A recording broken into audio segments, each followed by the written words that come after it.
안녕하세요. 하루 일과를 마치고 구독자분들께 제 사연을 들려드리고자 조용히 혼자만의 시간을 가져봅니다. 이렇게 고요하게 혼자만의 시간을 가져본 게 언제인지 까마득하네요. 세상에서 가장 어려운 게 평범하게 사는 거라고 하죠. 그런데 살아보니 정말 그게 어렵더라고요. 저는 30대 중반 끝자락에 서 있고 아들 하나를 키우고 있는 애기 엄마입니다. 제 사연의 등장인물이 굉장히 많아요. 그래서 헷갈릴 수도 있을 것 같은데 제가 최대한 자세하게 설명을 해드릴 테니 걱정하지도 마세요. 그럼 본격적으로 정신나간 시댁을 고발해 보겠습니다. 여느 커플들이 다 그렇듯 저랑 남편도 연애하다 결혼 얘기가 오고 갔어요. 남편은 매사에 적극적인 편인데 유일하게 결혼 얘기만 하면 소극적인 태도로 변했었습니다. 이 모습이 너무 서운하기도 하고 어쩌면 나랑 결혼하기가 싫은 건 아닌가 하는 생각이 들기도 했어요.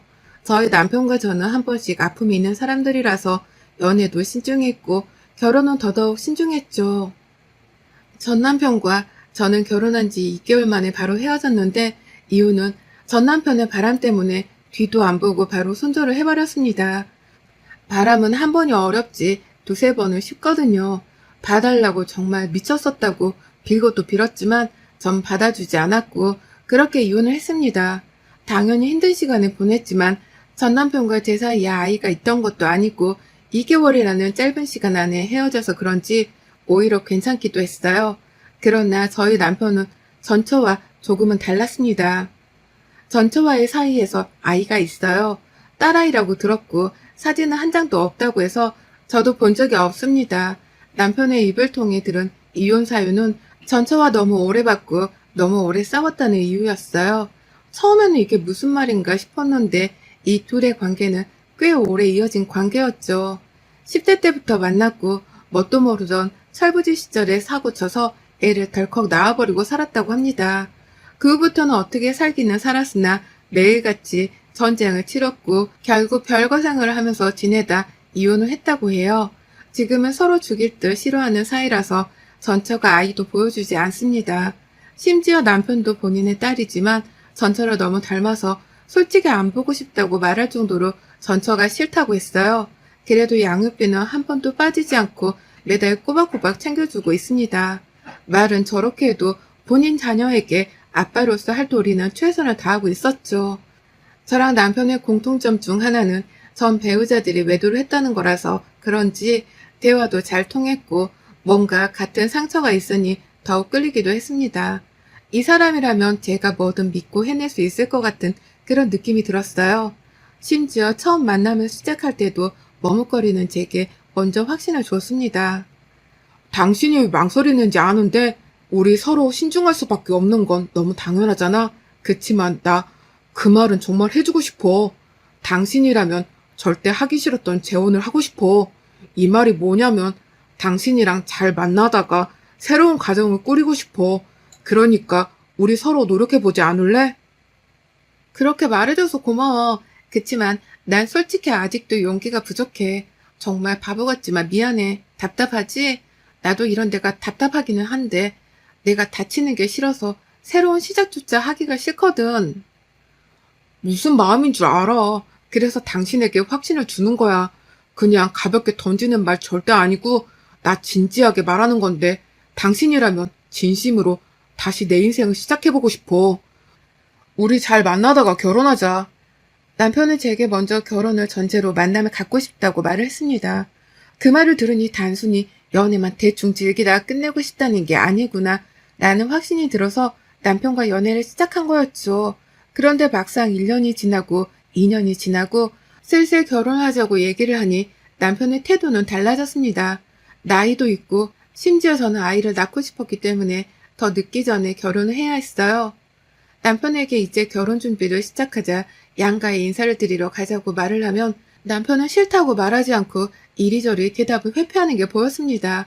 뭔가 기분이 불쾌하고 답답하기만 했지만 대놓고 물어보면 돌아오는 대답에 제가 상처를 받거나 이 관계가 끝날까봐 무서워서 쉽게 물어보지를 못했어요. 한마디로 어영부영 이 관계를 유지하고 있었던 거죠.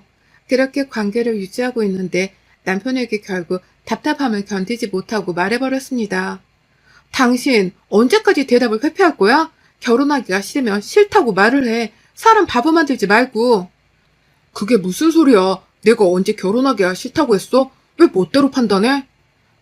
그걸 꼭 말로 직접 싫어라고 해야지 알겠어? 당신 지금 하는 태도를 봐. 이런 식인데 내가 모르겠니? 내가 정말 바보로 보여? 그냥 말을 하라고 싫은 건지 그게 아니면 대체 왜 그러는 건지 말을 해. 답답해 죽겠으니까. 당신이랑 결혼을 할 거야. 하고 싶어. 그런데 결혼하고 우리 관계가 변할까봐 그게 무서워서 조금 망설였던 거지. 마음이 변한 건 아무것도 없어. 절대 그렇게 생각하지 마. 내가 당신을 얼마나 사랑하는데. 그런 생각이 있으면 나랑 상의를 해야지. 왜 혼자 생각을 하냐고, 그럼. 나 정말 답답했고, 당신이 헤어지고 싶어 하는 줄 알고, 얼마나 힘들었는 줄 알기나 해? 말도 안 돼. 내가 당신이랑 헤어지긴 왜 헤어져? 내가 못나서 그래. 미안해. 결혼하자. 준비하자, 우리. 결국 그렇게 눈물범벅이 되었고, 저희 두 사람은 결혼 준비를 하게 되었습니다. 저는 남편에게 조금 서운했던 마음들이 눈 녹듯 다 풀렸어요. 어렵사리 결혼을 하기로 한 저희 두 사람은 양가 부모님들의 덕담을 듣고 많은 이들의 축하를 받으며 결혼을 했습니다. 결혼하고 나서 저는 바로 병원을 갔어요. 임신을 하려는데 혹시 몸에 문제가 없는지를 체크했습니다. 결과는 문제가 없다고 했고 안심을 했어요. 병원에 갔다 왔다는 얘기는 굳이 남편에게 하지 않았습니다. 혹시라도 부담스러워할까봐 말이죠. 자연 임신을 도전해도 괜찮을 것 같다고 들어서 부담 없이 마음을 놓고 지냈어요. 그런데 남편이 과할 정도로 아이를 원치 않는다는 식으로 말하는 게 보였습니다. 처음 한두 번은 그러려니 했는데 나중에는 제가 말리면서 물어봤어요. 여보, 우리 아이 가져야 하는데 자꾸 왜 그러는 거야? 우리 조금 있으면 노산이야, 노산. 자연 임신도 어려워진다고. 그럼 시술해야 하는데 그건 서로 너무 버겁고 힘들잖아. 우리 아직 신혼인데 벌써 애 생기는 거 원치 않아, 여보. 천천히 하자. 그래, 당신 입장도 이해하고 무슨 말인지 알겠어. 그런데 그렇게 천천히 하다가 나중에 자연 임신이 어려워지면 그때 그 버겁고 힘든 시술 다 견뎌낼 자신은 있는 거야? 당신이 하는 거 아니니까 뭐 괜찮다 이거야? 무슨 말을 그렇게 해. 당신 마음도 이해하지만 내 마음도 존중해줘야지. 애를 혼자 키우는 것도 아닌데 무조건 당신 뜻대로 애부터 낳아야 하는 건 아니잖아. 난 아직 애 키우고 싶지 않다고. 솔직히 애나 양육비 매달 보내는 것도 벅찬데 우리 애까지 태어나면 그 돈 감당 누가 해. 내 급여로는 택도 없잖아. 뭐라고? 그럼 당신이랑 전처 사이에 나온 딸 양육비 때문에 우리 애를 아직 낳지 말자는 말이네? 결국 진작에 그렇게 말을 하지. 왜 말을 빙빙 돌려서 했어? 이제야 이해가 되네. 더 이상 얘기하지 말자. 나도 이런 사람 붙잡고 애 낳고 싶은 마음 없으니까. 남편과 대화를 하는데 순간 너무 비참하더라고요. 제가 무슨 애 낳자고 구걸하는 느낌이 들었습니다. 분명 결혼 준비를 할 때만 해도 맞장구를 쳐줬거든요. 노산인 상태로 애를 낳으면 아이랑 저랑 둘 다 위험하다면서 서두르자고 본인 입으로 말해놓고 이제 와서 저런 태도를 보이니 얼마나 황당했겠습니까. 화장실 들어갈 때랑 나올 때 마음 다르다고는 하지만 남편의 이중적인 모습을 여러 번 목격하니 뭔가 신뢰가 떨어지고 있었습니다. 그리고 이 결혼에 대한 불안감이 찾아오고 있었죠. 남편만 문제였다면 조금 버틸만 했을 거예요. 그러나 위에 누나, 아래 여동생이 있는 남편이라 시댁은 제게 지옥이었습니다. 시부도 없이 시무와 형님, 그리고 신우, 이렇게 여자 셋이 모여서 저를 어떻게든 까내리려는 게 보였어요. 시무는 굉장히 무식한 편이라서 같이 어딘가를 가는 게 민망할 정도였어요. 가격이 다 정해져 있는 마트에 가서도 직원을 불러서 가격이 비싸다며 할인을 해달라고 난리를 치는 사람이었죠. 이봐, 이쪽으로 와봐요. 아니, 무슨 애호박이 금이야? 2,000원이 넘어가면 사 먹으라는 거야, 말라는 거야? 이거 저쪽 마트는 지금 1,200원인가? 그렇다던데, 장난쳐, 지금? 손님 상대로 등쳐먹는 것도 아니고, 뭐야. 빨리 할인해줘. 안 그러면 가만 안 둬, 이거? 아유, 요즘 물가가 미친 듯이 올라서 저희도 어쩔 수가 없어요. 특히 애호박은 요즘 금호박이라고 불리잖아요. 저도 그래서 요즘 애호박 잘 못 사먹고 주키니 대신 먹는데 이걸로 드세요. 그리고 1,200원으로 팔 수가 없을 텐데 원가도 안 나와서. 뭐야? 내가 그럼 뭐 거짓말 한다는 거야? 여기 사장 나오라고 해. 다 뒤집어 버리기 전에. 아까부터 왜 이렇게 소리를 지르세요? 가격이 다 정해져 있는 게 마트인데 여기서 뭘 더 할인해드려요? 너 잘리고 싶어? 딱 봐도 애 딸린 애 엄마 같은데 애들 굶기고 싶냐고.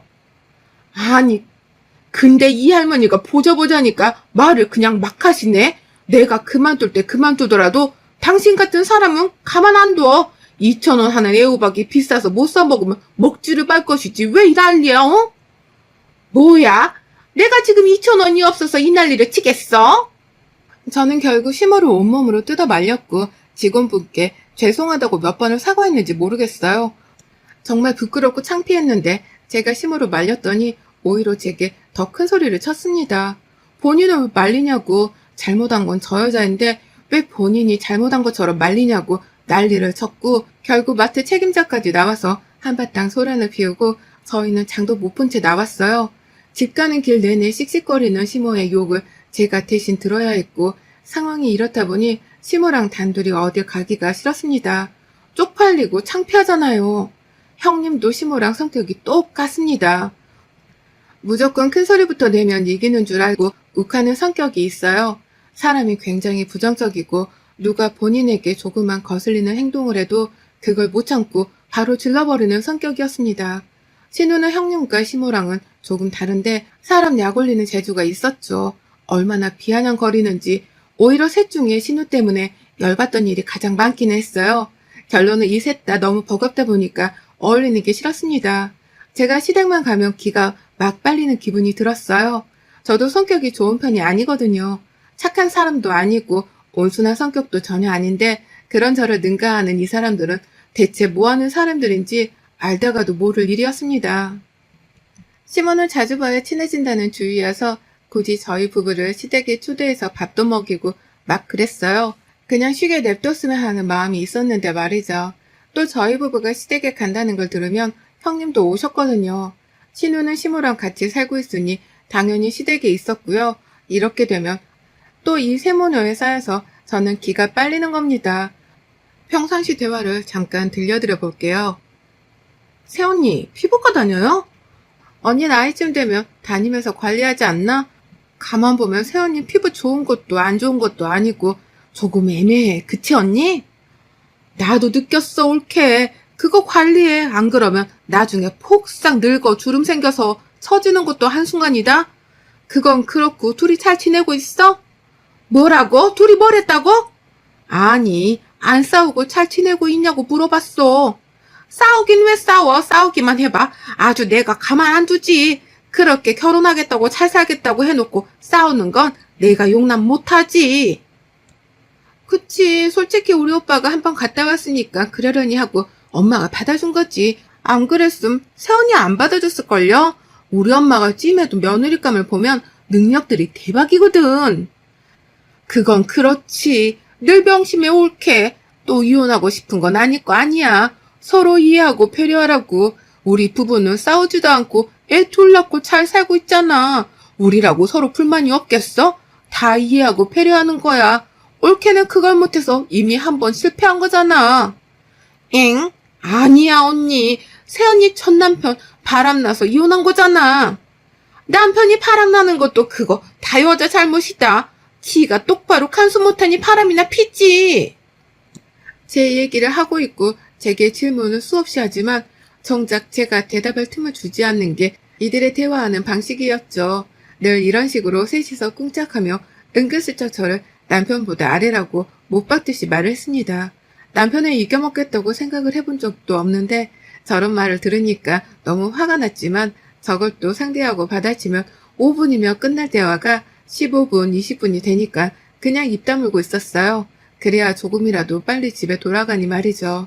시댁에서 밥을 먹고 오면 늘 소화제를 먹거나 구토를 했고 그런 모습을 보면서 남편은 처음에는 걱정을 했지만 나중에는 한숨을 쉬었습니다. 한숨 쉬는 남편을 무시하다가 어느 날은 너무 거슬리고 화가 나는 거예요. 그래서 제가 물어봤습니다. 당신 지금 나보고 한숨 왜 쉬는 건데 내가 체한 게 한숨 쉴 일이야? 맨날 집에만 갔다 오면 쾌쾌거리면서 토하는데 보기 좋겠냐? 불편하지? 당신도 알잖아. 시댁에서 나한테 어떻게 대하는지. 그 자리에서 그렇게 밥을 먹는데 그럼 밥이 목구멍으로 잘 넘어가고 소화가 되겠니? 당신이 우리 집 갔는데 우리 가족들이 그렇게 하면 아무렇지 않게 잘 먹을 수 있어? 그래, 그래, 알겠다. 그 태도 뭐야, 지금? 그만 좀 하자, 지겹다. 정말 언제까지 그럴래? 솔직히 말해서 당신이 살갑게 안 하니까 가족들이 더 뭐라고 하는 거 아니겠냐? 내가 이런 말까지는 안 하려고 했는데 전처는 안 그랬어. 나한테는 나쁜 여자였어도 우리 가족들한테는 살가웠다고. 당신 미쳤니? 지금 나랑 전처를 비교하는 거야? 자꾸 비교가 되는 거 어쩌냐? 아유, 하던 거 마저 해라. 나는 나갔다 올게. 절대 해서는 안 될 말까지 내뱉고는 나가서 새벽이 다 돼서야 들어온 남편이었습니다. 아무리 화가 나도 저런 말까지 할 사람은 아니었고 심지어 전처에 대한 감정이 좋지도 않은 사람이 전처랑 저를 비교할 리가 없다고 생각했어요. 한마디로 뭔가 수상쩍다는 기분이 들었습니다. 여자의 직감이라는 게 정말 존재하는 건지 전 이유도 없이 남편이 수상했어요. 딱히 달라진 거라고는 제게 쌀쌀맞게 하는 거 말고는 없었지만 남편을 유심히 보기 시작했습니다. 그러다 어떤 TV 프로그램을 봤고 거기서 블랙박스랑 내비게이션을 통해서 목적지를 보면 대충 뭘 하고 돌아다니는지 알 수 있다고 하더라고요. 전 그날 밤에 깊게 잠든 남편을 확인한 후 바로 행동으로 옮겼습니다. 설마 아니겠지 하면서 봤는데 블랙박스에서 흘러나오는 음성에는 남편의 딸로 추정되는 여자아이 목소리와 전처의 목소리 그리고 남편의 목소리가 들렸어요. 예나야, 배 안 고파? 배고파. 배 많이 고파. 정말? 우리 애나 배 많이 고파? 얼른 가야겠네. 애나 아빠 오랜만에 만났는데 그래도 아빠 좋아? 보고 싶었어? 응, 보고 싶었지. 아빠가 나 까먹고 안 보러 오는 줄 알았어. 그럴 리가. 이제는 아빠가 자주 보러 갈게. 알겠지? 대화가 이게 끝이 아니었죠. 아이가 자는 건지 밖에 있는 건지 모르겠지만 전추와 둘이 나누는 대화도 있었습니다. 애나 아빠, 내가 살면서 당신한테 한 잘못들 반성 정말 많이 했어. 정말 미안했어. 그런데 우리 애나를 생각해서라도 다시 합치는 게 어때? 내가 잘할게. 너무 늦게 정신 차려서 미안해. 그래도 우리 인연이 보통 인연이 아니잖아. 10대 때부터 함께 했는데 우리가 어떻게 헤어지겠어, 응? 말도 안 돼, 이러지 마. 소라야, 나 재혼했고 내 와이프가 집에서 기다려. 얘네 보여준다고 해서 기쁜 마음으로 한 걸음에 온 거지. 너랑 뭘 어떻게 다시 해보려고 온 거는 아니야. 아니, 결국 준성이 너는 나한테 다시 올 수밖에 없어. 늘 그랬듯. 난 자신 있거든. 나는 예전처럼 너한테 질질 끌려다니는 바보가 아니야. 이제 더 이상 안 그럴 거고 이런 식이면 애나도 보러 안 올게. 처절하게 매달리는 전처를 완강하게 뿌리치며 딸과 전처를 그냥 내려놓고 와버리는 남편의 음성이 들렸어요. 그래서 더 이상 따로 묻지는 않았습니다. 이런 일이 있었구나 싶었고 그래서 조금 예민했겠다 이해를 했어요. 그런데 이때 내내 속이 안 좋고 몸이 안 좋았습니다. 설마 하는 마음에 임신 테스트기를 해봤더니 기다렸던 토실이 나왔고 전 기쁜 마음에 바로 병원을 가서 확인도 했어요. 임신이 맞다는 말을 듣고 너무 기뻐서 남편에게 신이 나서 초음파 사진을 보여주며 말했죠. 여보, 나 임신했어. 세상에 이것 봐. 우리 아기래. 너무 작지. 강낭콩 같아. 임신했다고? 응. 그래, 임신했다고. 뭐야? 너무 놀랬어? 남편은 표정이 완전 굳었고 잠깐 나갔다 온다며 급히 나갔습니다. 무슨 일인지는 몰라도 하필 그 타이밍에 축하한다는 말 한마디를 안 해주고 뛰쳐나갈 정도로 급한 일일까 싶었어요. 그 후 밤 11시가 다 되어도 남편은 오지 않았고 전화도 받지 않았습니다. 12시가 다 되어갈 때쯤 소파에 앉아있는데 드디어 들어왔길래 현관 쪽으로 가는데 형님과 신우가 씩씩거리며 들어와서 제 머리채를 잡고 욕을 하면서 아주 난리가 났어요. 남편은 뒤에서 저를 노려보고 있었죠. 순식간에 벌어진 일에 영문도 모른 채 당했습니다. 이게 뭐하는 짓이에요 정말? 야, 너 내가 가만 안 둘 거야? 너 바람핀 놈 누구야? 누구냐고? 말 안 해? 그럼 내가 찾을까? 너도 그 자식도 둘 다 죽었어? 바람이라뇨 제가요? 무슨 소리를 하는 건데요 지금? 나 정관수술한 사람이야 예전에. 근데 당신이 임신을 어떻게 했을까? 자백을 해 그냥 더 비참해지기 전에. 이 나쁜 거사, 넌 내가 가만 안 둘 거야? 정말 억울했습니다. 바람을 핀 적도 없는데 자꾸 제게 자백을 하라 했고 심지어 임신 기간 내내 남편과 시댁 것들과 싸우면서 지냈어요. 이혼을 하자고 해도 해주지도 않았습니다. 바람핀 상대를 찾아서 상간소송이 가능해져야 이혼을 해주겠다는 거죠. 바람을 핀 적이 없는데 어떻게 찾습니까? 그렇게 피눈물을 흘리며 욕이란 욕을 다 먹고 10달을 버텨 아이를 출산했고 낳자마자 유전자 검사를 했네요. 당연히 남편 아이였고 전 그걸 남편에게 카톡으로 보내줬습니다.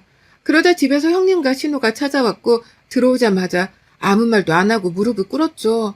전 이럴 줄 알고 친정 엄마를 불렀고 아이를 집에 데려가 있으라고 했습니다.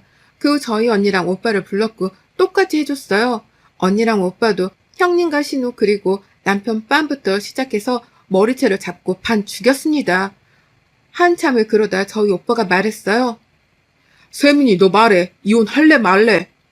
당연히 해야지. 저딴 것들이랑은 더는 못 살아. 내가 못 살아. 내가 싫어. 잘 들어. 이 집은 내가 우리 딸이랑 살 거니까 네가 나가. 그렇게 친정 식구들의 도움으로 이혼을 하고 쫓아냈습니다. 위자료도 넉넉히 받았고 매달 양육비도 받고 있어요. 그 외에도 1년을 넘도록 내내 애기 먹을 거랑 장난감뿐 아니라 제 영양제랑 먹을 것도 내내 보내지만 연락을 받아주지 않고 있습니다. 약간 고민되는 건 딱 하나예요. 아이에게 아빠 자리를 뺏은 것 같아서 그건 미안한데 저런 아빠와 식구들은 없어도 될 것 같아서 절대 용서하지 않을 겁니다. 여러분의 생각은 댓글로 남겨주세요. 오늘도 시청해주셔서 정말 감사합니다.